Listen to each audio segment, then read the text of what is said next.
This is going to be a long story, and it's just as crazy as it sounds. I'll try to be as succinct as possible, but there's a lot to cover here. I don't care if anyone believes this or not. It's so absurd that I need to vent. Also, I'm not going to sugarcoat anything, but I will omit any specifics that could identify me to anyone who is unfamiliar with the scenario. Before we dive deeper into today's story, every new subscriber helps me keep sharing stories that inspire and touch your day. If you enjoy what you're watching, please hit that subscribe button. I'm 32 years old, and until a few months ago, I was engaged to my 5-year girlfriend. We'll call her Sarah. My younger brother Mike is 29 and has always been the golden kid in our family. To truly grasp the gravity of this betrayal and why it has hit me so hard, I need to give you some background on my family and how we arrived at this point. Growing up, Mike could do no wrong in our parents' eyes, whereas I was continually chastised and punished for minor infractions. This wasn't your average sibling rivalry or subtle favoritism. It was obvious and intense. Mike would break something, and I would be accused. He'd start a fight, and I'd get grounded. If we both got straight A's, he'd get a new video game console, and I'd get a pat on the back and a reminder to keep it up. Our parents, Tom and Linda, were constantly making excuses for their actions. Mike's younger. He needs more attention. You're the older one. You should know better. Mike's just more sensitive. We have to be careful with him. The relentless assault of false standards and gaslighting made me feel useless and despised in my own house. As we grew older, the preference became more evident. When I was accepted into a good college on a partial scholarship, my parents scarcely recognized it. However, when Mike opted to attend community college, they gave him a lavish celebration and purchased him a car to travel in. Never mind that I had been biking 5 miles each way to my part-time job for several years. I moved out as quickly as possible to avoid the toxic environment at home. I supported myself through college by working 2 jobs and taking out loans. Meanwhile, Mike dropped school after 1 semester, citing that college was not for him. Our parents wholeheartedly backed his decision, commending him for knowing himself and not conforming to societal expectations. They even financed his string of failed business enterprises over the following few years. Regardless of how much distance I tried to put between myself and my family, they always found a way to bring me back. Holiday dinners were a nightmare of subtle insults and not-so-parallels. Oh, you're still in that entry-level position? Well, Mike is considering establishing another business. He's very entrepreneurial.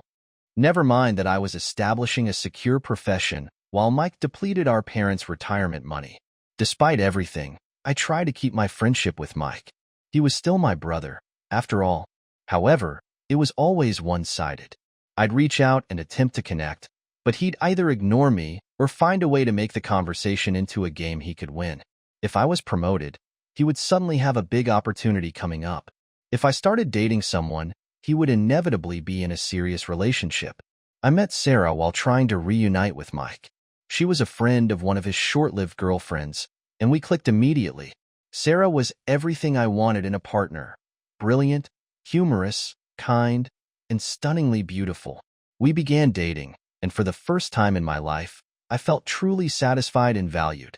My folks obviously were not pleased. They made sarcastic remarks about Sarah being out of my league and asked what she saw in me. Mike, on the other hand, became quite interested in my life. He was always asking about Sarah, wanting to know everything about her. At the moment, I was just relieved that he seemed to care about things in my life. Looking back, I should have noticed the red flags. Sarah and I moved in together after a year of dating, and it was fantastic. We both had solid professions, traveled, and discussed the future. I began to believe that just maybe I could have the life I had always desired. A good profession, a loving partner, and perhaps children eventually. I proposed to Sarah on our 4th anniversary. It was nothing fancy, simply a simple supper at home and a moving speech. I was ecstatic when she said yes. We planned to have a long engagement and spend our time arranging the wedding. We weren't rushing. We had our entire lives ahead of us, or so I believed. When we told my family about our engagement, their emotions were diverse, to say the least. My mother put on a fake smile and remarked, "Oh, how nice," in a tone that implied it was anything but. My father grunted and murmured, "Good luck with that." before returning to the television. Mike, however, had the weirdest reaction. He congratulated us, but there was something strange about his smile, almost predatory. I dismissed it at the time, attributing it to my own fears. The following year was filled with wedding plans and job stress. Sarah and I were both working long hours at our jobs to save up for the wedding and a down payment on a home. We hadn't seen each other as much as we used to, but I assumed it was simply a phase. Every partnership goes through difficult times, right? Looking back, I should have seen the indications. Sarah grew distant, always on her phone, smiling at texts from people she swiftly dismissed as business friends. She began going out more with her companions, arriving home late and smelling of wine and cologne. But I fully trusted her. I never considered that she may be cheating, let alone with my own brother. Sarah began acting strangely around 4 months ago. She was moody, irritated, and always nauseous. I was excited by the possibility that she might be pregnant. We hadn't tried, but we had discussed the possibility of having children in the future. I began to plan how I would help her, thinking of nursery colors and baby names. Then, one night, she sat me down with tears in her eyes and delivered the bomb. She was pregnant, but it was not mine. I was stunned. We hadn't been intimate in a while due to our hectic schedules, but I never expected her to cheat on me. When I asked who the father was, she broke down and mumbled, "It's Mike." My entire universe came crashing down at that moment. Everything I thought I knew, everything I had based my existence on, came crumbling down. I could not breathe. I could not think. All I could feel was an overwhelming sense of betrayal and loss. Sarah attempted to explain, her words coming out quickly between sobs. Apparently, it began during our engagement party. Mike had approached her and informed her that she was making a mistake by marrying me. He played on her insecurities, telling her she could do better and that he could provide her with everything I couldn't. It wasn't a one-time occurrence. They'd been having an affair for months. I kicked Sarah out that night. I couldn't bear to look at her or be in the same room with the lady who had deceived me so totally. She begged me to forgive her, explaining that it was a mistake and that she loved me, but all I could think of was how many times she had lied to my face and been with my brother while wearing the ring I had given her. After Sarah left, I contacted Mike. I can't recall what I said. It was all a swirl of wrath and pain. He initially tried to play it casually, claiming that it was merely a drunken mistake and had no meaning. But when I questioned him, he became defensive, saying, "Well, maybe if you'd been a better fiancé, she wouldn't have come to me." I saw red. I got into my car and headed to his apartment, determined to do something that would make him regret what he said. I'm not sure what I was planning to do, but when I arrived, our parents were already there. Mike apparently called them first, telling them a narrative about Sarah seducing him and how sorry he was. And you know what? They believed him. They always do. My mother immediately began lecturing me about forgiveness and family, while my father simply stood there with his arms crossed, looking disappointed in me but not in his beloved Mike. I tried to explain what had actually happened, but they wouldn't listen. They kept telling me that I needed to forgive Mike and support Sarah throughout her pregnancy because family comes first. I lost it. Years of pent-up resentment and anger spilled forth. I told them exactly how I felt about their twisted sense of devotion, how they'd always favored Mike over me, and how they'd never taken my side or backed me. I told Mike that he was no longer my brother and that he had died. I told my parents they could have the son they'd always wanted because they didn't have me. I stormed off, ignoring their cries and pleas. I drove for hours with no destination in mind, only a want to be away from everything and everyone. When I eventually got home, I discovered dozens of missed calls and messages. Sarah begged for another opportunity as Mike alternated between apologies and accusations. The majority, however, came from my parents, who demanded that I grow up and make amends. I ignored them all, rarely eating and sleeping. I called out of work, depleting all of my vacation days. I couldn't face anyone and couldn't handle the prospect of explaining what had happened. I just sat in my apartment, revisiting every detail of my relationship with Sarah and every interaction with Mike, trying to figure out where I went wrong. It has been 3 months now. I've relocated to a new apartment, changed my phone number, and begun treatment to deal with all of this. But my family will not give up. Despite my efforts to cut off communication, they continue to intrude in my life. They've begun showing up at my office, attempting to ambush me and push a reconciliation. My mother confronts me in the parking lot, wailing about how I'm ripping the family apart. My father left harsh voicemails telling me to man up and forgive Mike. Mike himself has attempted to approach me several times, but I've managed to dodge him thus far. They've even dispatched flying monkeys disguised as extended family members to guilt-trip me into forgiving Mike. Aunts, uncles, and cousins I haven't spoken to in years are suddenly calling, telling me how important family is and how I should let bygones be bygones. It's as if they're in another reality, where Mike and Sarah made a little mistake rather than a life-altering one. I received a message from Sarah yesterday. She is keeping the baby and intends to co-parent with Mike. And guess what? My parents are overjoyed to become grandparents, forgetting the circumstances and the harsh remarks they used to make when Sarah was with me. The letter was full of apologies and explanations, including how she and Mike discovered real love via this terrible scenario. She even had the nerve to suggest that she hoped we could all become friends eventually for the sake of the child. I am at my wit's end. Part of me wishes to sever ties altogether and start over somewhere else, perhaps moving to another state, changing my identity, and creating a new life where no one knows about this mess. But another part of me is so outraged that I want to stay and fight to show them how twisted up the situation is. I don't know what to do now. The treachery has had an impact on all aspects of my life. I cannot take being alone with my thoughts. I haven't even considered dating again. The idea of trusting someone like that scares me. I've also lost friends over this, those who believe I should take the high road and reunite with my family. Family as if I'm terrible for refusing to play happy families with the people who have wounded me the most. The idea of Sarah and Mike raising a kid together, a child who should have been mine, is like a continual stab in my gut. I understand cognitively that the child is innocent in all of this.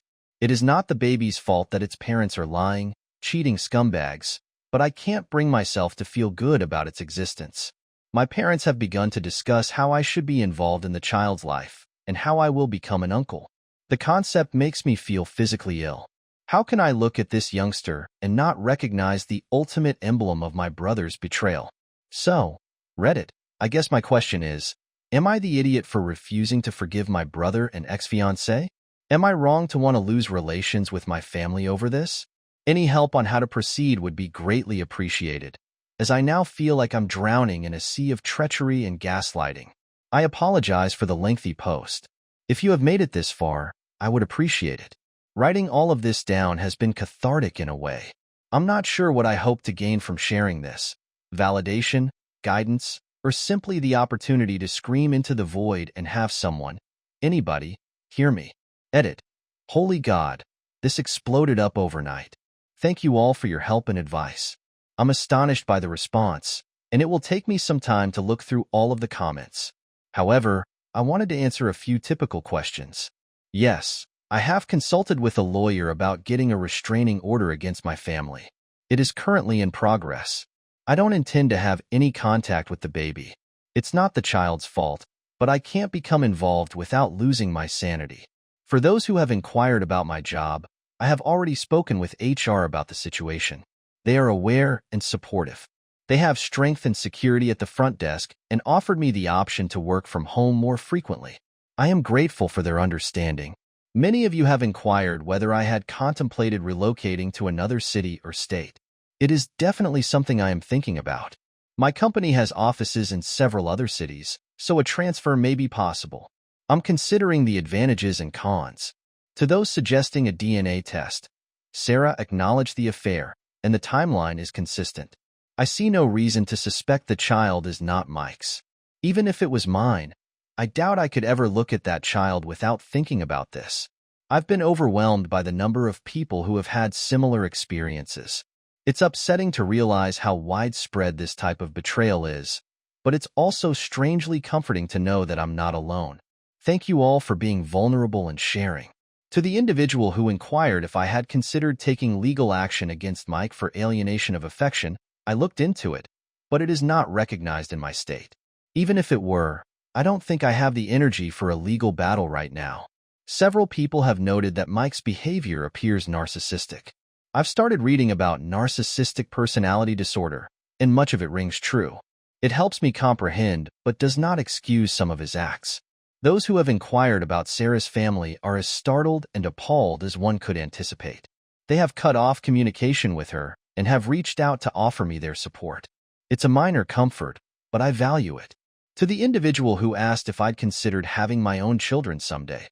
Honestly, this entire experience has made me wonder whether I want to have a family at all. But I'm trying not to make any major decisions while I analyze everything. I'll keep you updated if anything big happens, but for the time being, my focus is on recovering and moving ahead. Thank you again, Reddit. You have helped more than you realize. Your encouragement and suggestions have given me a lot to think about, and they have truly been a lifeline during this tough time. I may not be able to answer every remark, but please know that I read them all, and they are making me feel less alone in this. Update. Hello, Reddit. It's been approximately 2 weeks since my previous post, and it has been a full roller coaster. First and foremost, thank you all for your enormous support and suggestions. I never anticipated my post to go so viral, and going through all of your responses has been both upsetting and oddly reassuring. It's disturbing how regular this type of deception is. The last several weeks have been tough, to say the least. Remember how I said I was working on obtaining a restraining order? That evolved into a huge ordeal. My lawyer filed the paperwork, and we had a hearing arranged. I assumed it would be simple, given the proof and the ongoing harassment, but I was mistaken. My parents arrived at the court with their own lawyer, some fancy guy in an expensive suit who likely charges more per hour than I do in a week. They attempted to portray me as the crazy one, claiming I was ripping the family apart over a simple misunderstanding as if Mike had stumbled and fallen into my fiancée. Fortunately, the judge didn't buy it. She issued the restraining order against Mike and my parents, but only after my mother fell into tears in court and my father glared at me as if I had committed murder. The look on Mike's face, however, I swear, if looks could kill, I would be dead. As we were leaving the courthouse, Mike attempted to approach me. My lawyer stepped in between us, reminding him of the newly issued restraining order. Mike merely scoffed and said, "This wasn't over, and I couldn't hide behind a piece of paper forever." I'd be lying if I claimed his words didn't shake me, but at the very least, I have some legal protection. The job situation has been another nightmare. Remember when I mentioned that my family had been showing up at my workplace? This came to a head last week. I was in a meeting with a customer when my assistant alerted me that my mother was in the lobby and raising a disturbance. Apparently, she had brought a photo album and was attempting to show my coworkers baby images of Mike and me while lamenting about how close her boys used to be. I excused myself from the meeting and went down to the lobby, where I discovered my mother surrounded by a number of uncomfortable-looking coworkers. She was in the middle of relating a story about how Mike and I used to bathe together as toddlers. When she noticed me, she attempted to rush towards me, talking about a baby shower, but I interrupted her. I told her she had to go right away or I would call the police and have her removed for trespassing and breaking the restraining order. Her expression was as if I had slapped her, but after everything they had put me through, I couldn't bring myself to care. Security let her out, and I had to spend the next hour performing damage control with my employer and coworkers.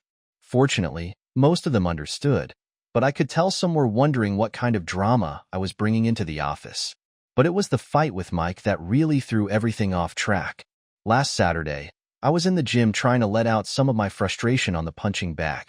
I was so into my training that I didn't notice someone approaching me until I heard his voice. I swung around, and there was Mike, smirking at me as if he hadn't just broken the restraining order. He began speaking loudly enough for anyone surrounding us to hear. I ordered him to go before I contacted the cops, but he laughed and said he'd tell them how I had threatened him and Sarah. That was when I lost it. I swiped at him, my fist landing on his jaw. He stumbled backward before lunging at me. We ended up on the floor, trading blows like kids again. Except this time, there were no parents to separate us. No one instructing me to be the larger person and let Mike win. I got in a few nice hits before the gym staff separated us. Mike's nose was bleeding, and I could feel my own swelling shut. We were both shrieking, trying to get free and get back at each other. The gym manager threatened to call the cops, which ultimately shook me out of it. I grabbed my belongings and fled. I was driving home, still shaking from adrenaline, when I received a call from an unknown number. Against my better judgment, I responded. Sarah was shouting at me about how I had broken Mike's nose and that he could require surgery. I couldn't help laughing. The ridiculousness of her being upset with me after what they'd done was simply too much. I apologized if I had upset her little boyfriend, whom she had been sleeping with behind my back for several months. She began sobbing, complaining about how anxious she was, how the baby could detect her pain, and how I could be so selfish. I hung up and blocked her phone. The aftermath of the brawl was severe. The news had spread like wildfire throughout our social circle. My phone was flooded with texts from friends and family members, some supporting me, others calling me out for assaulting my poor, defenseless brother. Sarah's parents contacted me again, expressing their support for me and their displeasure with their daughter. It was a minor consolation, but at this point, I'll take what I can. The restraining order does not seem adequate anymore. Mike has demonstrated his willingness to violate it, and I'm concerned about what he'll do next. The legal fallout has been a nightmare. My lawyer called me the day after the gym incident. Mike apparently filed assault accusations against me. I recounted what had happened and how Mike had violated the restraining order and provoked me. My lawyer groaned and said we'd fight it, but it might be a tough struggle considering that I threw the first punch. We are in the process of bringing our own charges against Mike for breaking the restraining order. My lawyer is convinced that this will benefit our case, but nothing is guaranteed. I've had to provide police statements, show them injuries on my face and knuckles, and justify defending myself against my own brother, which is humiliating. Mike and I have been banned from the gym for life. I can't blame them, but it's unfortunate that the gym was one of the few places where I felt like I could let out some of my frustration in a healthy manner. My cousin Amy, whom I've always been close to, called me the other day. She's taken a lot of pressure from her family for supporting me, but she's staying firm. She told me about what had been going on behind the scenes. Apparently, my parents have been telling everyone that I'm experiencing a mental breakdown. They claim that Sarah and Mike's relationship began after Sarah and I split up and that I am simply envious and unable to let go. According to Amy, most of the family is skeptical, but some are not. It's irritating to know that they're spreading false information about me while I'm attempting to recuperate. Things at work have been, to say the least, difficult. After the incident with my mother in the lobby and the argument with Mike, which went viral on local social media, I can sense my coworkers are on edge around me. My manager called me into his office earlier this week. He began by stating he valued me as an employee and realized I was going through a difficult period, but then he dropped the bombshell. He believes it would be best if I took a leave of absence until things calmed down. He suggested we call it a personal sabbatical, paid, of course. I wanted to fight, to tell him that work is the only thing keeping me sane right now, but I knew the choice had already been made. So I agreed, thanked him for his understanding, and began to pack up my office. As I was leaving, I overheard two of my coworkers discussing how my brother got my fiancée pregnant. I slammed my office door louder than required as I exited, taking some little satisfaction in watching them jump. I'd be lying if I said none of this was impacting me. I've started taking long drives at night to get out of my flat. Sometimes I find myself parked outside my former place, the one where I lived with Sarah, wondering how my life got so messed up. In the midst of this commotion, I received support from an unexpected source, Sarah's younger sister, Emma. Emma contacted me on social media, apologizing for her sister's conduct and offering her support. At first, I was skeptical. What if this was a trick? But after speaking with her, I realized she is equally disgusted by Sarah's behavior as I am. She's been telling me about what's going on in Sarah and Mike's lives. They appear to have moved in together, living as if they hadn't just destroyed numerous lives to be together. Emma claims Sarah has been attempting to portray herself as the victim, crying to anybody who would listen about how she never intended to hurt anyone and how she and Mike are soulmates who found each other against all odds. It makes me sick to my stomach, but I appreciate Emma keeping me in the loop. After all, information is power, even if it is knowledge I would prefer not to have. The social media environment has been a nightmare. I've always been a rather private person, but this event has thrown me into the unwanted spotlight. Someone, probably one of Mike's friends, posted about our gym feud on a local Facebook page. The post did not mention our names, but it described the incident in enough detail for anyone who knows us to figure it out. The comment area became a battleground. Some individuals defended me, claiming Mike received what he deserved. Others described me as unstable and said I needed to be locked up.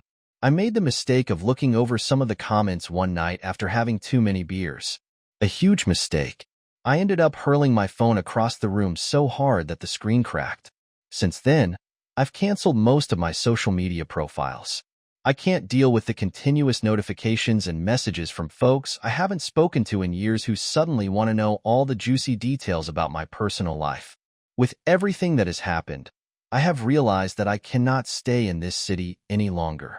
There are too many memories and chances to run into Sarah, Mike, or my parents. I've started looking for internal moves, and there's a promising opportunity in our Seattle office. It's not ideal. I've never been a fan of continual rain, but at this point, I'd move to the moon to avoid all of this turmoil. I haven't made any final decisions yet, but the concept of a fresh start is becoming increasingly intriguing. New city, new apartment, new life, where no one recognizes me as the guy whose brother cheated on his fiancée. My folks have been unusually silent since the restraining order was granted. I'm waiting for the other shoe to drop, for them to figure out a new method to force their way back into my life. Sarah has been spreading the word about her pregnancy far and wide. Emma tells me she's been posting continuous updates on social media, ultrasound photographs, belly shots, and so on, with a message about how blessed she and Mike are and how thrilled they are to start their family. Each new piece of information feels like a fresh wound, triggering the pain just as I thought I was beginning to recover. So that is where things stand right now. 2 weeks ago, I believed my life couldn't possibly get any worse. Yet it has. I'm still angry and wounded, but also weary. I am tired of justifying myself. So, Reddit, I suppose this is less of an update and more of, I'm not sure, a cry into the void. I'm not sure what I'm asking for right now. Advice, pity, or a time machine that allows me to never introduce Sarah to my brother. Whatever happens next, I will attempt to keep you all informed. Your encouragement has meant more to me than you can realize. It's nice to be reminded that there are still good individuals in the world, even when it feels like everything is full of betrayal and deceit. Final update. Hello, Reddit. It's been a week since my previous update, and I'm here with what I expect to be my final post on this whole disaster. First and foremost, I'd like to thank everyone for their help and guidance throughout this journey. Your writings have been a lifeline in the worst times of my life. So, where to start? A lot has happened in just 7 days, and I'm still trying to digest everything. I guess I'll start with the major news. I'm relocating. Yes, I took the risk and accepted a transfer to our Seattle office. It was not an easy decision, but after everything that had happened, I felt I needed a new start. The choice came following an especially difficult day last week. I had just returned from another meeting with my lawyer regarding Mike's assault allegations when I saw a note in my mailbox. It came from Sarah. I almost tossed it out before opening it, but curiosity got the best of me. Inside, there was an ultrasound image and a handwritten letter stating how pleased she and Mike were about their baby. She went on to say that she hoped I could find it in my heart to be pleased for them and that the baby would be delighted to have its uncle in its life. I saw red. Before I realized it, I grabbed my phone, unblocked Sarah, and dialed her number. She picked up on the second ring, and I simply let go. I informed her exactly how I felt about her, Mike, and their beautiful little family. I told her she was insane if she believed I'd ever want to do anything with that kid and that she, Mike, and the baby could all go to hell. It wasn't my best moment, but I felt like I finally shouted everything I'd been keeping back. That's when I realized I couldn't stay in this city anymore. That same night, I called my supervisor and informed him that I wanted to transfer to Seattle. He was relieved. To be honest, I believe he was concerned about how all of this drama would affect the company. He promised to expedite the papers, and by the next morning, it was official. I had 2 weeks to collect my belongings and relocate across the nation. My family and social circle were quick to learn about my move. My folks, unsurprisingly, were outraged. They turned up at my place unexpectedly again, breaking the restraining order to try to talk me out of it. My mother was crying, accusing me of abandoning the family and my father was furious, yelling at me for being selfish and immature. I didn't participate. I simply phoned the police and had them remove them for breaking the restraining order. As they were let out, my mother yelled at me that I would regret it, that family was everything, and that I was wasting it. I immediately closed the door and returned to packing. Mike reacted differently. He didn't try to contact me directly, most likely due to the current legal difficulties, but he did write a lengthy message on social media about how some people can't handle seeing others happy and how he and Sarah were rising above the hate to focus on their new family. It was definitely intended for me, as he attempted to portray himself as the victim. I'll confess, it stung to see how many people liked and commented in his favor, but I reminded myself that their opinion is meaningless because they don't know the truth. Sarah's response was the most startling. After our phone talk, she contacted her sister Emma, who had been keeping me updated on Sarah and Mike's situation. As you may recall, apparently, my statements had a greater impact than I had imagined. Emma informed me that Sarah had broken down, stating that she realized what she and Mike had done was terrible and was scared of the future. My cousin Amy, bless her, offered to help me pack. She even informed me more about what's going on with the family. Amy told me that my aunt, my mother's sister, had a heated argument with my mother, accusing her of always favoring Mike and pushing me away. My aunt complained that my parents were reaping the consequences of their years of favoritism. I can't say I'm not relieved to hear that someone is finally calling them out for their behavior. My lawyer assures me that my move will have no effect on the legal case, which is currently pending. We're still pursuing charges against Mike for breaching the restraining order and defending the assault accusations he brought against me. My lawyer seems certain that the judge will see through Mike's arguments, particularly considering his history of breaching the restraining order. The fact that I'm going across the nation should also show that I'm not a threat to Mike, which may help get his charges dropped. I don't know if I'll post any further updates after this. Part of starting over is putting the past behind me, and as helpful as this group has been, I believe it is time for me to move on from revisiting this narrative. I need to focus on creating my new life rather than obsessing over the past. So, I believe this is my final update. Wish me luck, Reddit. I've got a whole new life ahead of me in Seattle, and I intend to make the most of it. Thank you so much for staying till the end. If you enjoy our videos, don't forget to like, share, and subscribe. Have a good day. Thank you for watching. If you haven't subscribed yet, please do so and hit the notification bell to stay updated with more shocking real-life stories happening around you. Thank you for joining us on this emotional and heart-wrenching journey, a tale of betrayal, resilience, and the ultimate decision to reclaim one's life. From the depths of deception and heartbreak to the strength it took to start anew, this story reminds us that sometimes the only way forward is to let go of the past and choose our own path.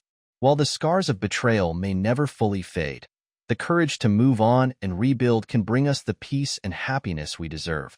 As the journey continues, remember you are in control of your future, and it's never too late to create a new beginning. Thank you for watching. If you haven't subscribed yet, please do so and hit the notification bell to stay updated with more real-life stories that remind us of the power of resilience.